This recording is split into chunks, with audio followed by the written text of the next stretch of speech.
이번 주 본문은 13절을 확대 선언하는 본문이에요. 제목은 선택하는 사람들 그렇게 잡았습니다. 선택하지 않으면 새로움은 없습니다. 선택하지 않으면 새로움은 없습니다.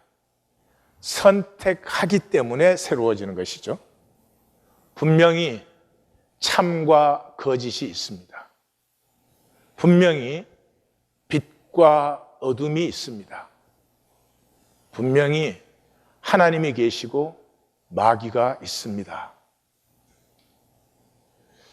모세오경의 총결론이 choose life, 생명을 택하라입니다. 그러면 사람들은 종종 강조가 life에 있는 줄 알아요. choose life 그러면. 아니요, choose예요, 선택이에요. 우리가 선택하면 생명을 선택하지 죽음을, 사망을 선택하는 사람은 없어요. 그건 당연히 따라오는 것이고 중요한 것은 선택하라예요. 모세오경을 한 단어로 요약하면 선택하라예요. 이 세상에 살면서 선택하지 않으면 떠내려가 버립니다. 내 중심의 진실로 선택하면서 나됨이 피어나고 자라는 것이에요. 세상이 뭐라고 해도 내 중심의 진실로 내가 선택하는 것이 나, 천하 우주 영원의 유일한 나를 피워내는 것이에요. 이 13절은 우리가 이미 보았지만 종말의 심판은 반드시 임한다. 그리고 그 남은 자는 희소하다. 종말의 심판은 반드시 임한다. 이 말은 종말에 가면 심판을 다 반드시 받는다 그런 뜻이 아니에요.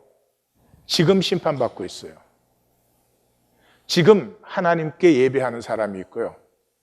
사람의 종교의식에 참여하는 사람이 있어요.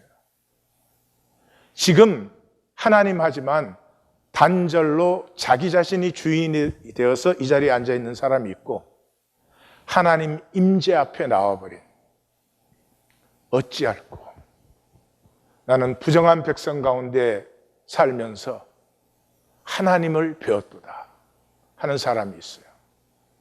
말 한마디 생각 하나가 심판이에요. 종말은 그 모든 심판의 결과가 나타나는 거예요. 그때 남은 자는 참으로 희소하다. 우리 생각에도 그렇시죠? 그렇습니다.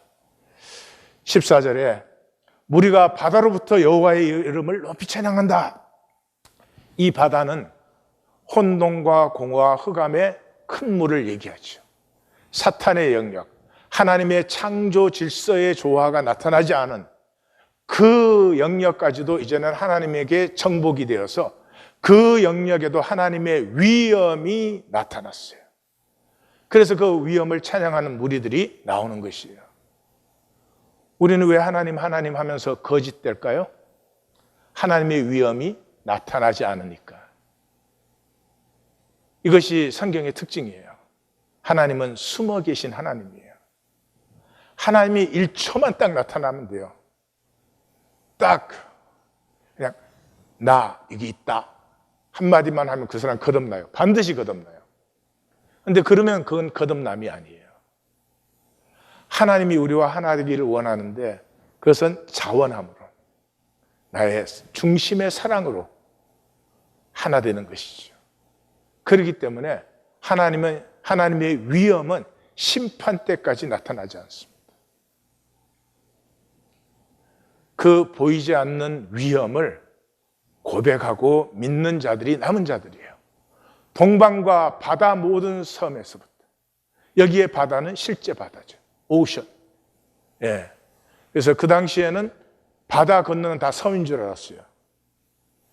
동방이니까 이 동방은 여호와의 종교가 없는데 여호와를 모르는 데죠. 그 당시 바다는 지중해니까 서쪽이죠. 동쪽과 서쪽의 모든 곳에서 이스라엘의 하나님 여호와를 영화롭게 하는 자들이 일어납니다. 그러니까 종교, 여호와를 모르는, 여호와의 종교가 없던 땅에서 남은 자들이 나오는 것이죠. 땅 끝에서부터 찬양하며, 그렇기 때문에 이제 세계 모든 곳에서부터 찬양하는데, 하나님을 의로운 이에게, 하나님이 의롭다 하는 것이 강조된 것은 심판이에요. 왜요? 하나님의 심판이 의롭지 않으면 다시 심판해야 되잖아요. 그래서 요한계시록에서 백보자 심판이 나올 때 하나님의 심판은 의롭다는 말이 3번 강조되는 것이 그 이유예요. 그래서 첫 번째, 남은 자는 종교와 상관이 없어요. 종교 안에 들어와 있다고, 구원받았다고 우리 스스로 속이지 맙시다. 종교인이 하나님을 제일 잘 속이는 사람들이죠. 그것이 섭리예요. 우리가 깨어지게 하려고. 그래서 창세로부터 그의 보이지 아니하는 것들, 곧 그의 영원하신 능력과 신성이 그가 만드신 만물에 분명히 보여 알려졌나니. 종교가 아닙니다. 이미 모든 것에 하나님의 신성이 들어있어요. 신성, 하나님의 형상이 들어있어요. 이미 우리 안에.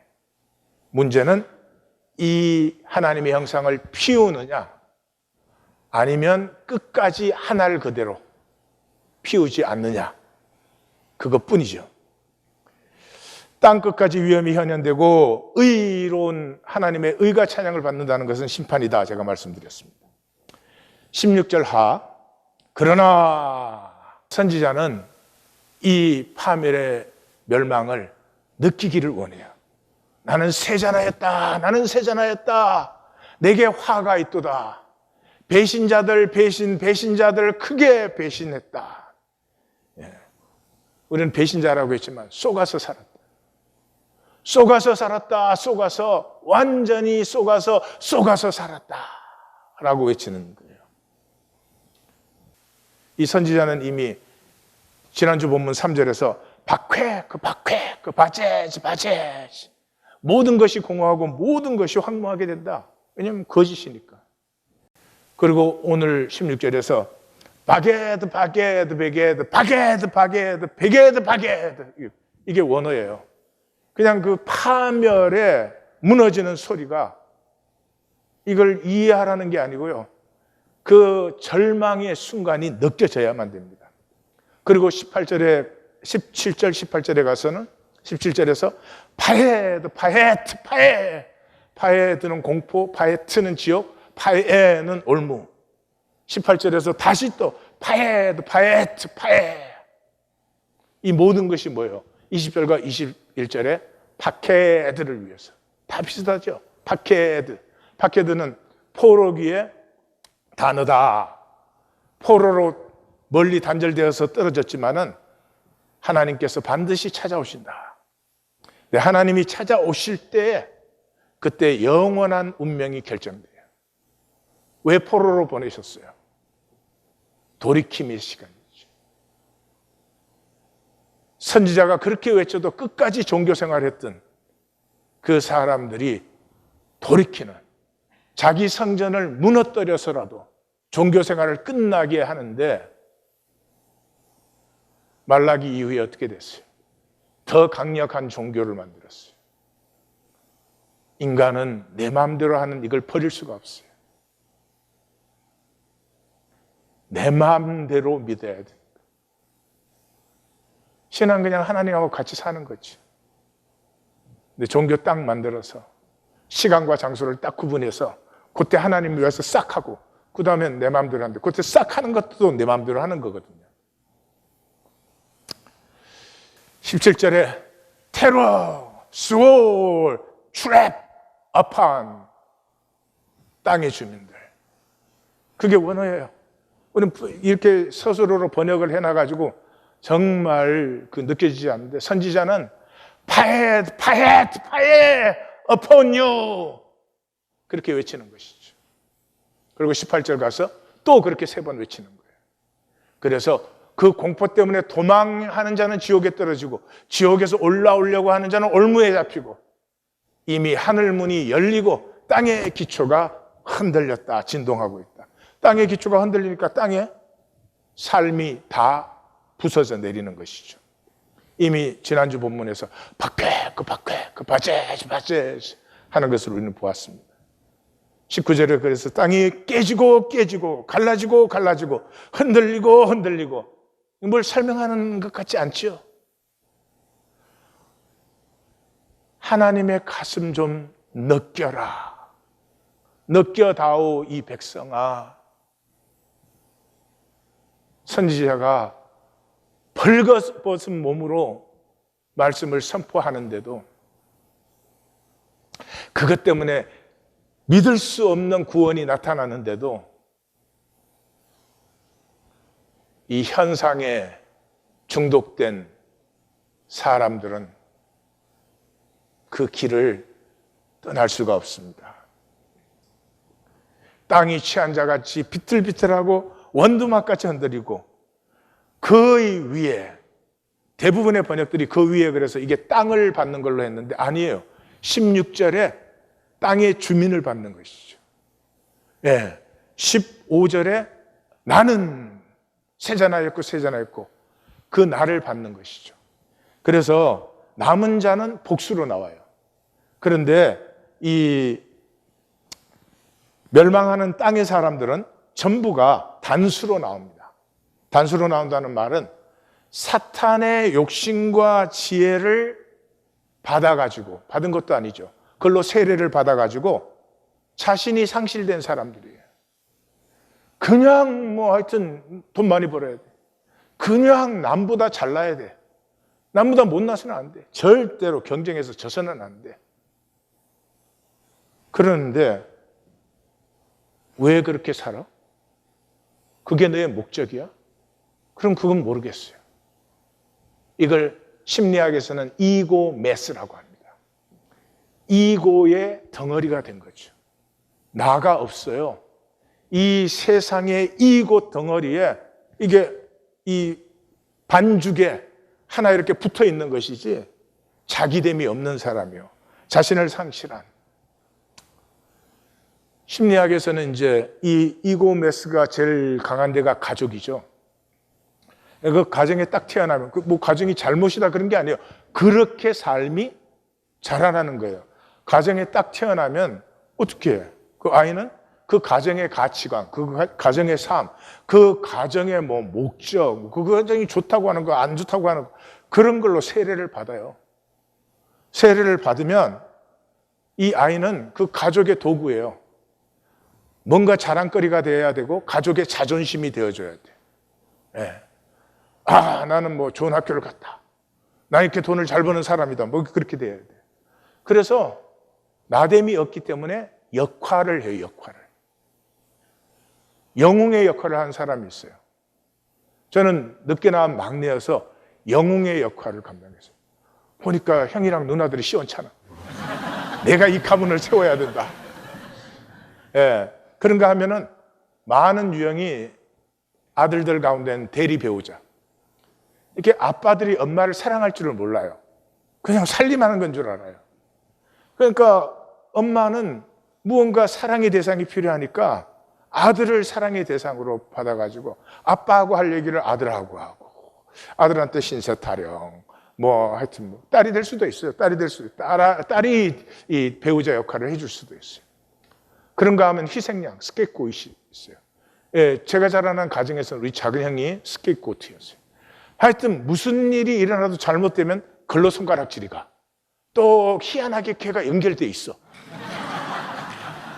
여기도 2명 있구만. 그 다음에 문제아 역할을 하는 애가 있어요. 로스트 차일드.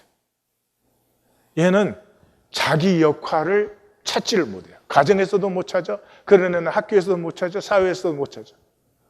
그래서 문제아가 돼요. 그게 섭리예요. 그 역할을 해보니까 내가 그게 아니네 하는 걸 만나도록 깨어지면서부터 내가 열리기 시작해요. 그러나 우리 모두는 이고 메스가 되는 거죠. 세상의 욕망 덩어리에 그냥 철거덕 달라붙어가지고 평생을 그걸 살아요. 그러나 끝까지 자기가 누군지 생각해 보지도 않고 자기를 찾지도 않는다는 것은 이건 정말 불쌍한 일이에요.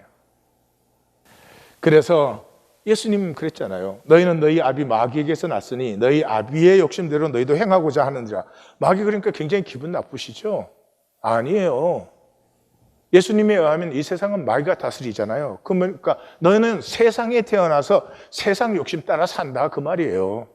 그는 처음부터 살인자예요. 그래서 세상 욕심을 따라 살기 때문에 생명을 몰라요. 생명은 나됨이 피어날 때 피어나고 아는 것인데 생존밖에 몰라요. 생존. 진리가 그 속에 없으므로 진리에 서지 못하고 거짓을 말할 때마다 제 것으로 말하나니. 이 세상의 모든 건 거짓이에요. 그러니까 진실은 없어요. 불신의 사람이 돼요. 아무것도 안 믿어. 왜냐하면 자기 자신을 안 믿어. 자기도 거짓이니까. 하나님 앞에 나오면서도 하나님 안 믿어요. 가장 불행한 영혼이에요. 불신의 사람이 된다는 것은. 이는 그가 거짓말 중에 거짓의 아비가 되었습니다. 이 마귀가, 이 거짓의 마귀가 세상의 임금이에요. 그래서 이 모든 것의 결론이 그날의 여호와께서 높은 군대와 땅의 왕들을 박해드 숨어 계신 하나님의 위엄이 나타나는 시간이 오며 그 위엄이 나타날 때 나는 영원히 누구인가? 나는 나됨이 피어나고 있는 존재인가? 아니면 사탄에게 달라붙어 버린 욕망 덩어리, 나는 아무것도 없는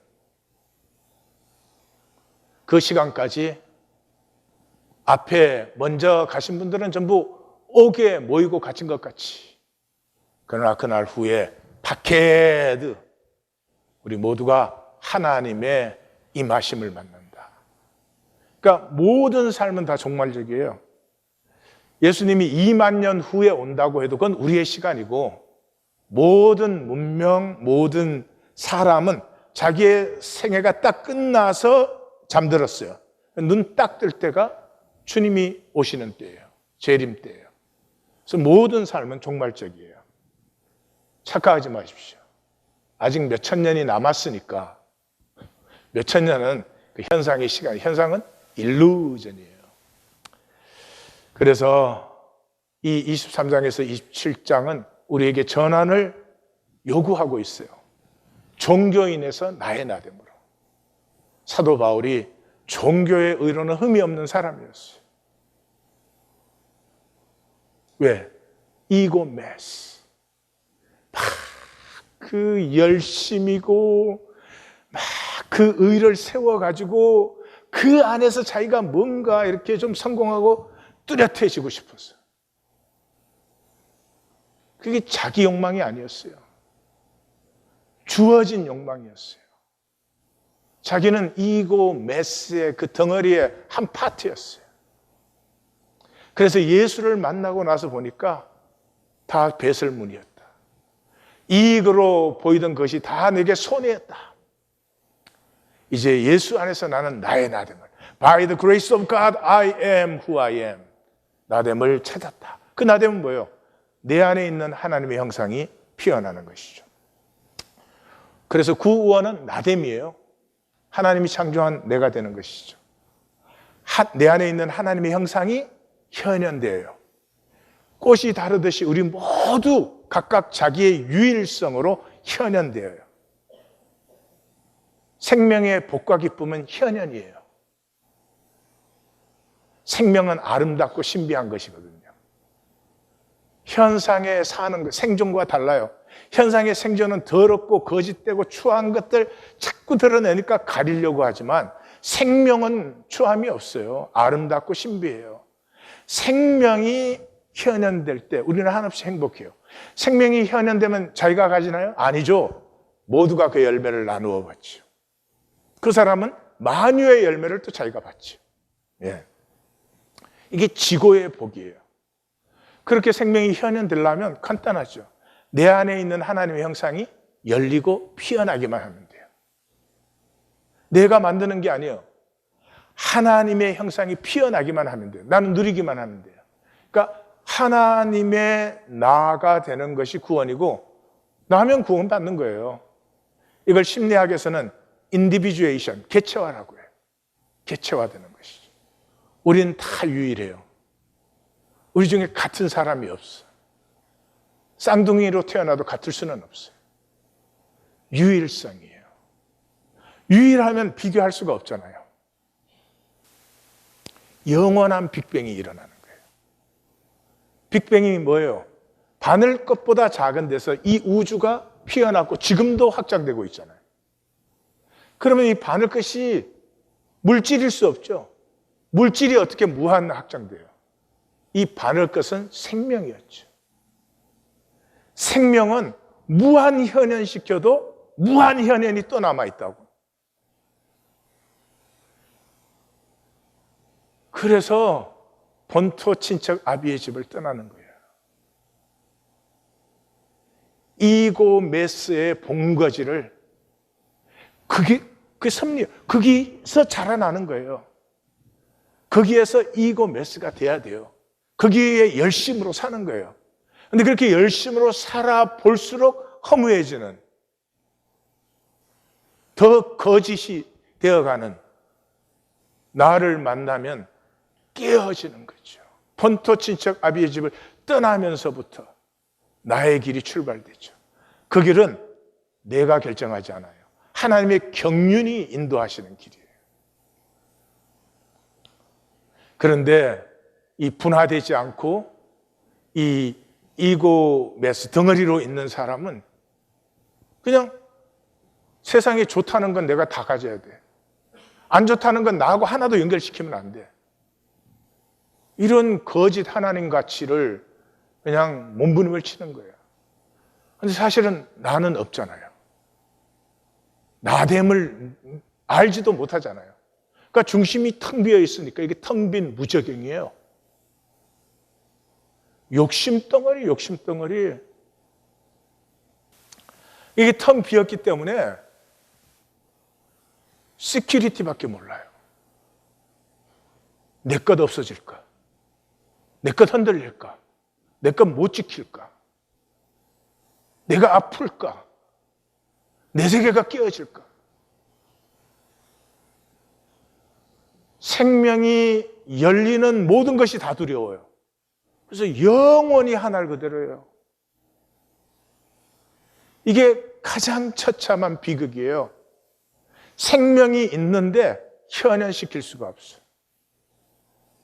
현현될 것이 아무것도 없어.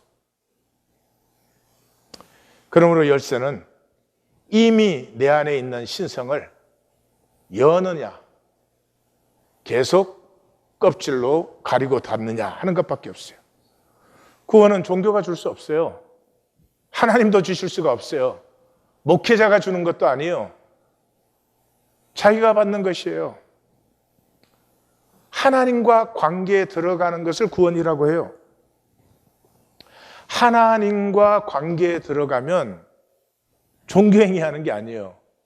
하나님과 함께 하면서 나를 알아가기 시작해요. 왜 나를 이렇게 창조하셔서 이 시대에 이 모습으로 있게 하셨는지. 근데 하나님과 관계하는 길은 사랑밖에 없어요. 돈으로 하나님과 관계할 수 있어요? 예. 내가 하나님을 위해서 몸을 불살라 드리겠습니다. 하나님 필요할까요? 아니죠. 마음을 다하고 힘을 다하고 뜻을 다하여 주 너의 하나님 여호와를 사랑하라. 사랑밖에 없어요. 왜요? 사랑만이 자유하게 해줘요. 내가 나된다는 것은 자유해졌다는 말이에요. 내가 하고 싶은데 할 수 없어서 그랬으면 자유한 게 아니에요. 자유는 내가 나되는 것이에요. 그것은 사랑에서만 가능한 것이에요. 종교는 마귀가 속여가지고 거짓으로 하나님과 관계해요. 왜요? 종교에는 나됨이 없어요. 나됨을 몰라요. 그러니까 나됨으로 관계하지 않으니까 거짓으로 관계하죠. 그래서 종교 안에 들어온 사람이 보니까 다 거짓이거든. 그러니까 이제 마음 놓고 거짓이 돼. 이런 비극이 일어나는 거죠. 종교에 들어오면 마귀의 지혜를 받게끔 돼 있어요. 근데 마귀의 지혜에 우리가 편할까요? 편하지 않아요. 그게 섭리예요. 갈등이 일어나요. 부글부글 끓어요. 끝까지 억누르느냐, 깨지느냐에 생수의 강이 솟아나느냐, 영원히 하늘 그대로느냐 결정되는 것이죠. 종교는 자기가 속이는데 속이지 않는다고 자기를 마취시켜요. 왜냐 그러면 중심의 거짓이거든요. 중심에 하나님 믿지 않아요. 중심에 하나님 사랑하지 않아요. 그런데 겉으로 하나님 사랑하는 척 하거든요. 그러니까 내가 하나님을 사랑하지 못하는 것은 뭐 상황이 있고 문제가 있는 것이지 내가 그러고 싶은 것이 아니다 이렇게 생각을 해요. 중심이 거짓이에요. 그런데 인간은 중심을 보지 않아요. 사무엘상에서 그러죠. 나 여호와는 중심을 보느니라. 그 말씀을 듣는 사람이 하나님은 중심을 보시는구나. 그걸 말씀 안 해주시면 몰라요? 그 말씀은 사람은 겉을 본다는 말이에요. 내가 나를 볼 때도 내 상황과 조건을 보아서 내가 사실은 어쩔 수 없는 거지 거짓은 아니야 이런단 말이죠. 그것이 어디에서 왔어요? 마귀의 지혜에서 왔죠. 마귀의 지혜가 뭐예요? 하나님같이 내 마음대로 해라는 거죠. 내 마음대로 하는데 어디서? 주어진 세계, 주어진 가치 안에서. 그러니까 마귀의 마음대로는 뭐예요? 마음대로 소비할 수 있다는 거예요. 다른 사람이 10,000불짜리 차 살 때 내가 50,000불짜리 차 사면 내가 크게 자유인 줄 아는 거예요. 내가 굉장히 잘난 줄 아는 거예요. 소비가 뭐 하는 거예요? 이미지 만들기죠.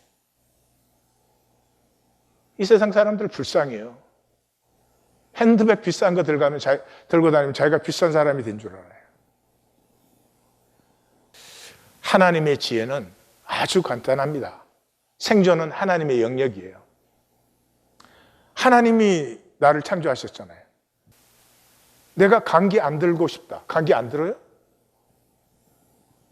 나는 아직은 안 죽고 싶다. 안 죽어요? 아니요. 100% 하나님의 영역이에요. 생존에 대해서 우리는 0.1%도 건드릴 수가 없어요. 그런데도 마귀에게 쏘으면 내가 내 생존 만들겠다. 하나님의 영역이에요. 그러니까 하나님한테 클레임하세요. 돈이 부족하세요? 하나님, 장구가 지금 아슬아슬한 거 안 보여요?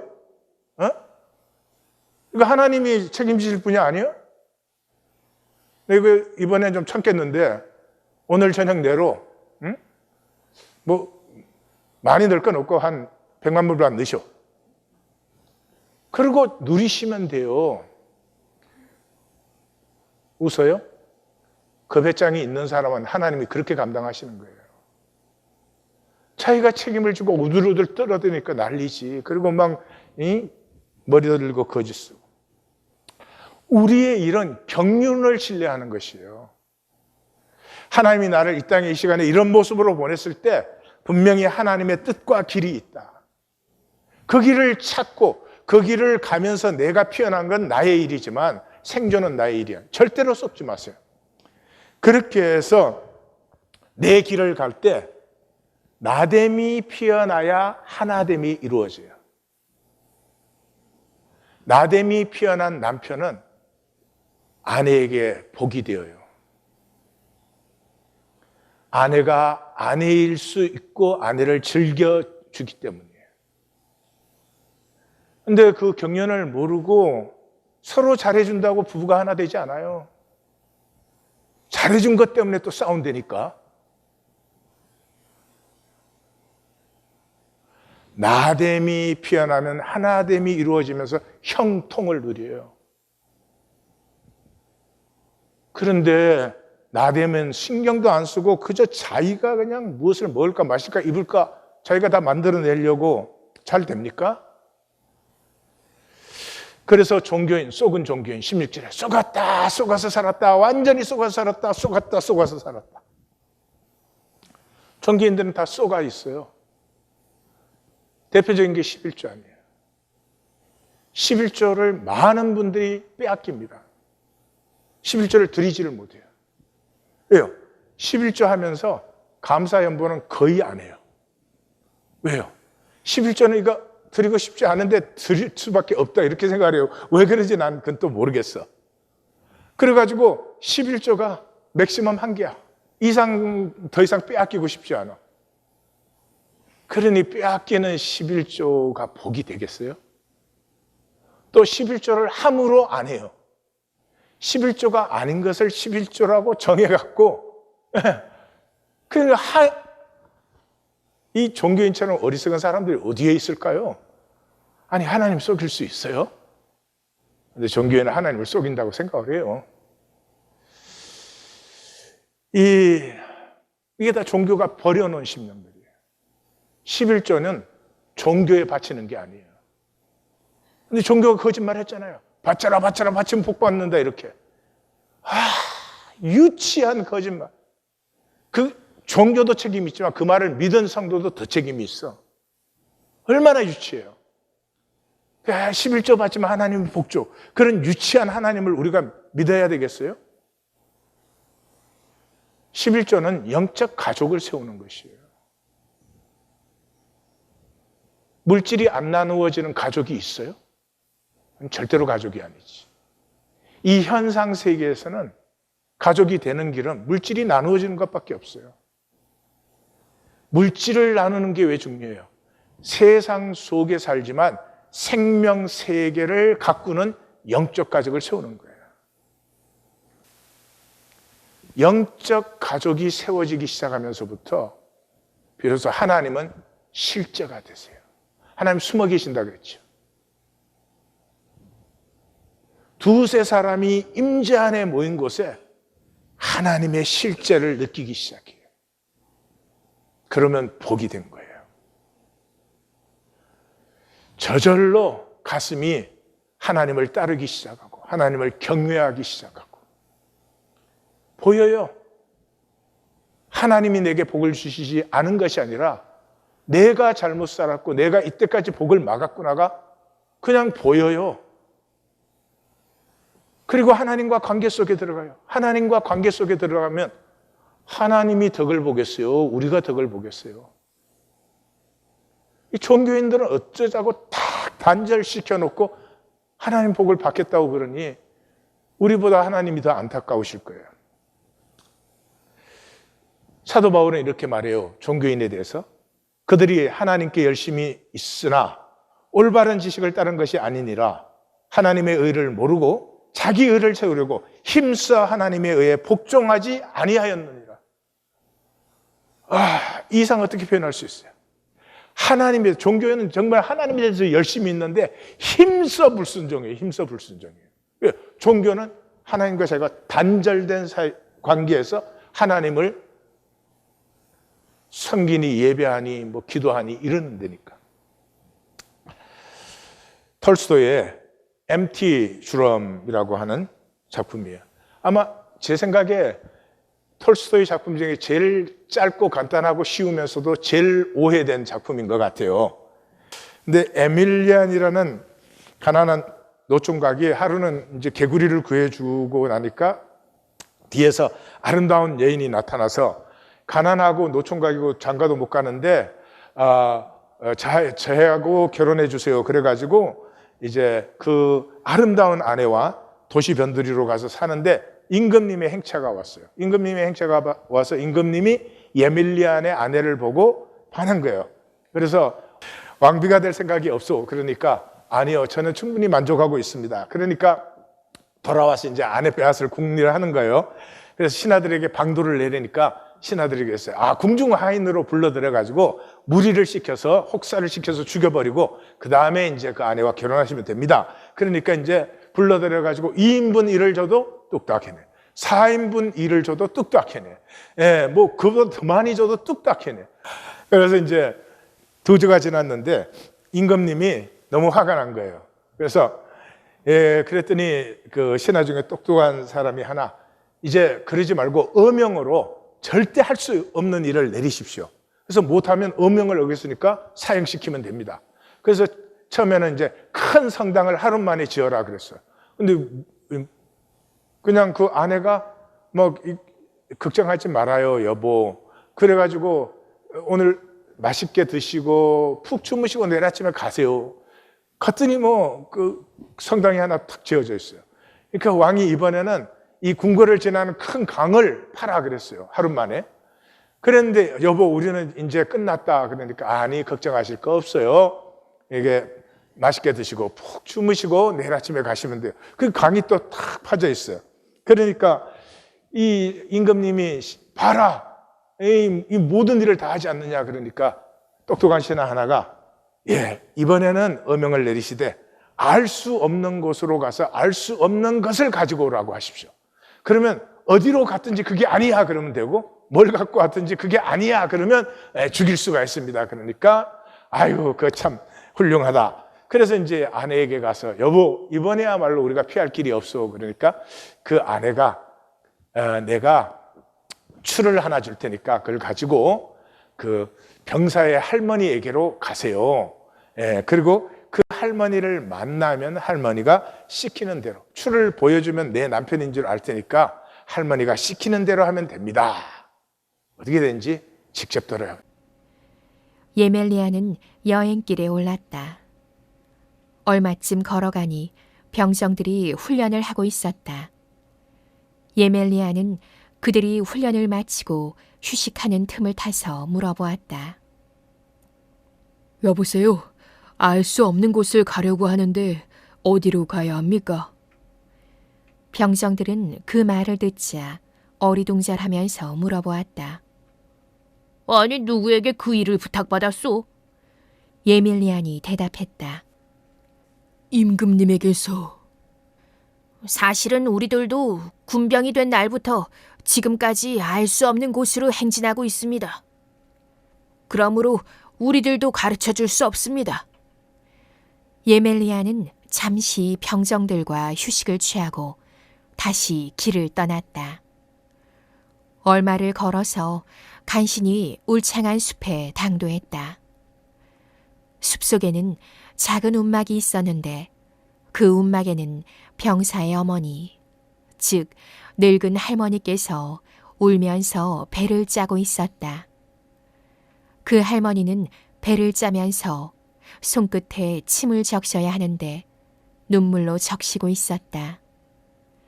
할머니는 예멜리안을 보자 큰 소리로 외쳤다. 당신은 어떻게 이곳에 왔소?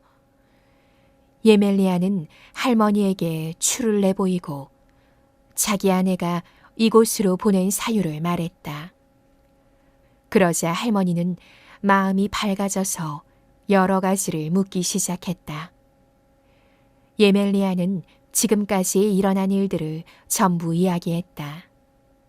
즉, 그 처녀와 결혼한 동기, 도시로 이사한 일, 임금님의 궁전에 강제로 끌려가 자기로서는 도저히 감당할 수 없는 어려운 일을 명령받아 사찰을 세우고 궁전 둘레에 배가 다니는 강을 만들었던 일과 이번에는 또 임금님이 알 수 없는 곳에 가서 알 수 없는 물건을 가지고 오라는 것까지를 전부 털어놓았다. 할머니는 그 이야기를 끝까지 듣고 있더니 속으로 뭐라고 중얼거렸다. 마침내 때가 온 모양이군. 여보 젊은이, 마음을 놓으시게. 이쪽으로 오게. 먹을 것을 드릴 테니까. 예멜리안이 식사를 마치자 할머니는 그에게 이제부터 어떠한 일을 해야 하는가를 일러주었다. 알겠어. 여기 실뭉치가 있는데 이것을 앞으로 굴려야 해. 그리고 그것이 굴러가는 대로 따라가요. 아주 멀리까지 따라가면 바닷가에 이를 거야. 바다 옆에는 큰 도시가 있고 그 거리로 들어가면 제일 마지막 집으로 찾아가 하룻밤을 지내게 해달라고 부탁해요. 그러면 그곳에서 젊은이가 필요한 것이 눈에 띌 거야. 할머니, 어떻게 그것을 알 수 있을까요? 아들이 부모의 이야기보다 그 물건이 말하는 것을 더 잘 듣는 것을 발견하면 그것이 곧 젊은이가 찾고 있는 것이지. 그러면 곧장 그것을 임금님에게 가지고 가도록 해요. 임금님에게 가져가면 임금님은 그런 것을 가져오라고 하지 않았다고 할 게 분명해. 그때 그대는 이렇게 대답해야 되네. 만약 이것이 아니라면 부셔버려야 하겠다. 라고. 그러면 그것을 두드리면서 강 기슭에까지 가서 사정없이 부셔버린 후에 그것을 물에 던져 넣으라고. 그렇게 하면 젊은이는 자네 아내도 구해낼 수 있고 내 눈물도 그칠 수가 있으니까. 그래서 시를 따라서 갔더니 바다가 나왔어요. 그 바다에 또 마지막 집에 들어가서 잤는데 그 아들이 아픈 아버지의 말도 안 듣던 아들이 길에서 북소리가 나니까 들리자마자 막 뛰쳐나가는 거예요. 그래서 예밀리안이 얼른 쫓아나갔어요. 그랬더니 북을 치면서 가고 있어서 이게 무엇이요? 그러니까 이게 북이라고 하오. 그러니까 속이 비었겠군요. 그러니까 속이 텅 비었어. 그래서 그 북을 달라고 하니까 안 주니까 밤에 몰래 훔쳐서 임금님에게 돌아왔어요. 근데 임금님은 보지도 않고 아니라고 하는 거예요. 이제 예밀리안 죽이려고. 그랬더니 그 시키는 대로 이건 그러면 이걸 부수어 버려야 되겠구만. 그러면서 북을 빵빵빵 치면서 이제 강 쪽으로 가니까 이 병사들이 다 따라 나오는 거예요. 임금님이 병사들이 예밀리안을 따라가는 걸 보고 깜짝 놀라서 그 북을 나한테 달라고, 아내를 돌려줄 테니까. 이거 아니라고, 이거는 부수어서 강에 쳐박아야 되는 거라고. 그렇게 해서 강가에 가서 이 북을 부셔가지고 물속에 쳐넣었더니 그냥 병사들이 혼비백산해서 흩어지고 그 임금님은 다시는 괴롭히지 않고 그래서 둘이 잘 먹고 잘 살았대요. 이해가세요? 무슨 스토리인지? 자, 1분 드릴 테니까 옆에 사람하고 무슨 얘기인지 한번 나눠봐요. 우리는 이 얘기를 알아요. 말씀을 만나기 때문에.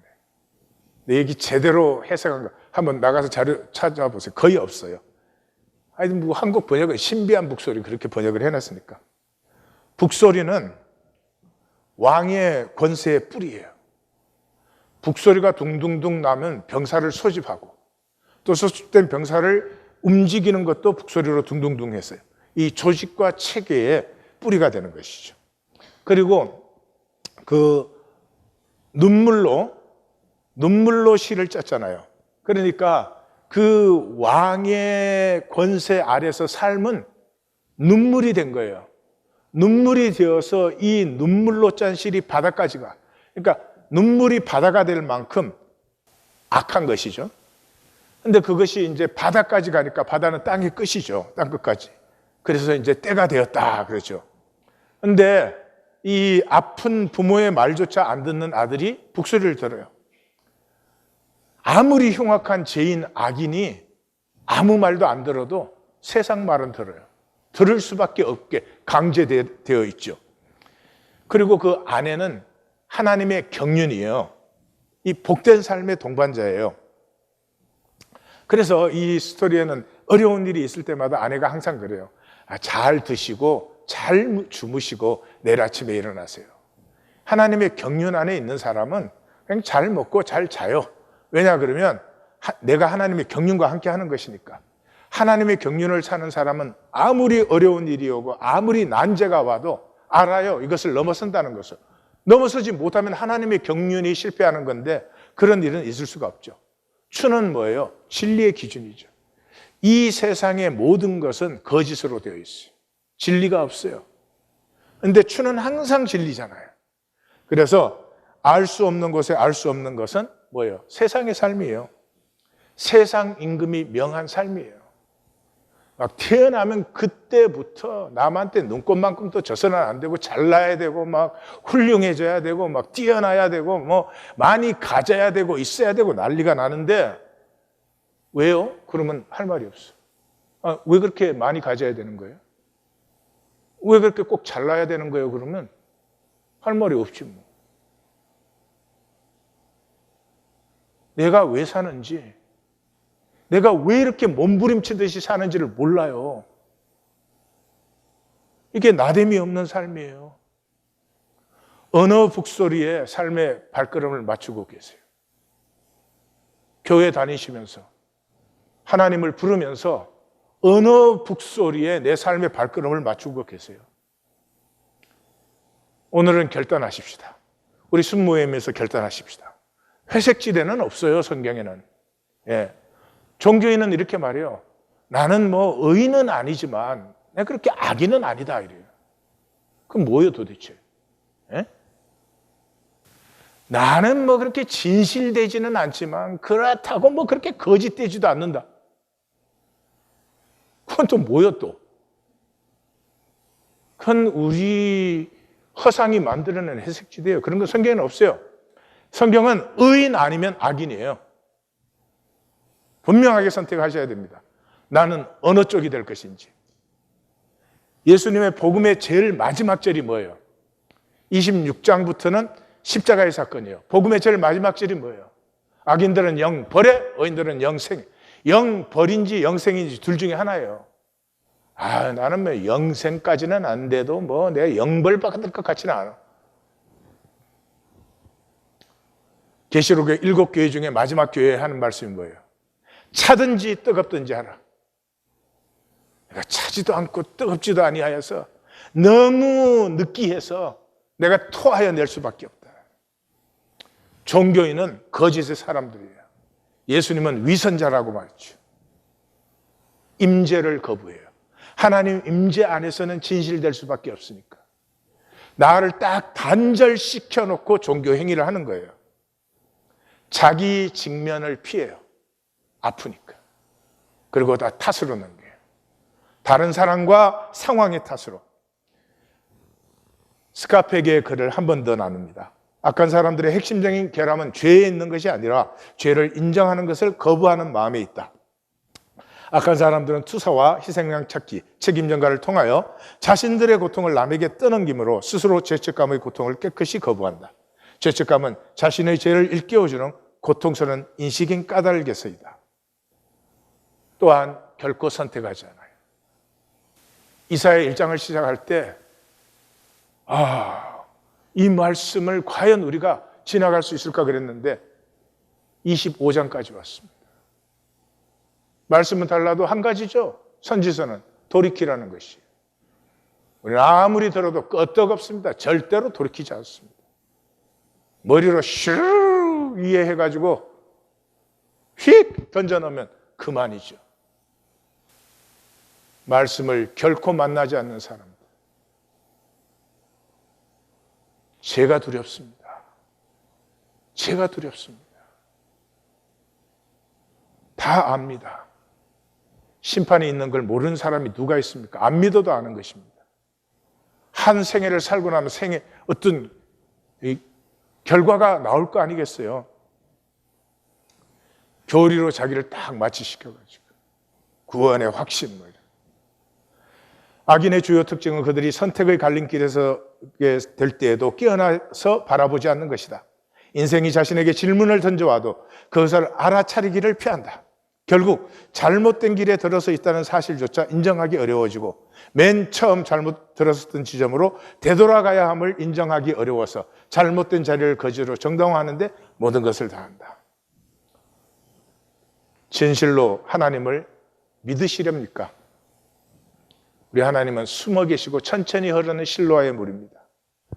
제 목회에서 보니까 한 사람의 중심이, 그 삶을 사는 건 놔두고 중심이 세워지는데 10년은 걸립니다. 내가 하나님 믿기로, 하나님 섬기기로, 순종하기로 선택만 딱 하면 그때부터 합력하여 선이 이루어지고 뭐 모든 것을 넘어서고 이러면 안 믿을 사람이 누가 있겠어요? 그렇게 되지 않아요. 먼저 중심이 세워지는, 우리의 텅 빈 무적행 속에 중심이 먼저 세워지는데, 이게 세워지는데 10년은 걸립니다. 10년 금방 지나가요. 제 목회 10년이 4번 지나갔는데 엊그저께 같아요. 이고 메스가 돼가지고 세상 욕망에 세례받은 삶을 10년 더 반복하시겠습니까? 아니면 이제는 선택하고 하나님에게 순종하는 길로 나아가 넘어져도 또 일어나고 넘어져도 또 일어나겠습니까? 세상 사는 동안은 세상이 전부예요. 하나님이 보이고 나타나면 얼마나 좋겠습니까마는 세상 사는 동안은 세상이 전부예요. That's all. It's crazy to believe. 이 세상에서 하나님 믿는다는 건 미친 일이에요. 그걸 모르고 뭐 종교들 만들어가지고 그저 뭐 오면 좋은 소리 해주고. It's crazy to believe. 이 세상에서 하나님 믿는 건 정말 미친 짓이라는 걸 아셔야 돼요. 히브리서 그러지 않아요? 이 사람들이 믿음을 따라 죽었는데 약속을 받지 못해요. 탁 믿으면 약속한 대로 척척 해주시면 그러면 안 믿을 사람이 누가 있느냐 이 말이에요. 믿는다는 말은 현상은 일루전이에요. 그렇기 때문에 현상 너머의 본질 세계를 바라볼 수밖에 없어요. 그러므로 현상 세계에서는 절대로 그것을 받을 수가 없어요. 이것을 가장 잘 보여주는 것이 야곱 아니에요. 야곱은 죽을 때 고센 땅을 차지했어요. 그 시대 전 세계에 가장 부유하고 큰 땅이에요. 지금으로 말하면 마이크로소프트와 구글과 삼성을 다 가진 거예요, 야곱이. 그런데 죽는 순간에 야곱의 관심은 삼성 잘 지켜라 아니에요. 여기는 떠나는 곳이다. 떠날 때 반드시 내 뼈를, 요셉 역시도 반드시 내 뼈를 약속의 땅으로 가지고 가라. 그게 뭐예요? 후손과 그 아들과 손자 세대에 약속을 바라보게 만드는 거죠. 왜요? 현상은 일루전이니까. 지나가는 것이에요. 치열하게 보이죠? 한번 돌아보세요. 내 삶에 그 치열했던 순간들이 다 어디에 있어요? 지나고 나면 그만이에요. 이 사람들은 현상에 종노를 할 수가 없어요. 그래서 세상이 감당하지 못한다고 말을 해요. 진리를 정말로 따르시겠습니까? 나됨은 진리로밖에는 표현하지 않아요. 어떻게 거짓으로 내가 표현하겠어요? 어떻게 거짓으로 하나님의 내가 표현할 수가 있느냐 말입니까? 지금 점검해 보십시오. 나는 내가 되고 싶은, 내가 살고 싶은, 내가 진정으로 원하는 삶을 살고 있는가? 아니면 쏘갔구나, 완전히 쏘갔구나 아니에요? 돌이킬만 합니다. 돌이킬만 합니다. 진실로 하나님을 사랑하시렵니까? 우리가 알거니와 하나님을 사랑하는 자, 곧 그의 뜻대로 부르심을 입은 자들에게는 모든 것이 합력하여 선을 이루십니다. 내 삶은 부족할 수밖에 없습니다. 죄되고 악하고 거짓되고 연약하고 넘어지는 것들이 내 삶에 있을 수밖에 없습니다. 그럼에도 불구하고 그것이 아니고 이것이 합력하여 나를 피우는 것입니다. 그래서 누구에게? 하나님을 사랑하는 자에게. 근데 문제가 있습니다. 우리가 하나님을 사랑하는 것은 불가능합니다.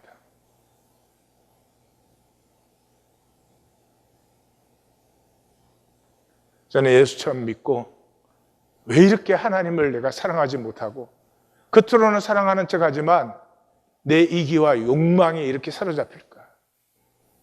엄청나게 씨름도 했습니다. 비밀은 의외로 간단했습니다. 절대로 불가능한데 생명이 함께하면 불가능이 없습니다. 다시 말씀드려요. 생명이 함께하면 불가능이 없어요. 절대로 내 결단과 노력으로 하나님 사랑할 수 없어요. 그러나 함께 하나님을 사랑하고 싶은 사람, 두 사람이 모이면 그곳에 피어나는 것이에요. 그래서 예수님이 두 사람이 합심하여 무엇이든지 구하면 하늘에 계신 아버지께서 이루신다 이렇게 말씀하셨습니다. 1820 데일리 브레드는 영적 가족을 가꾸어서 생명이 피어나는 생명의 모판으로 하나님이 우리에게 주셨습니다. 귀하게 받으시고 하나님의 뜻이 이루어지기를 원합니다. 기도하십시다.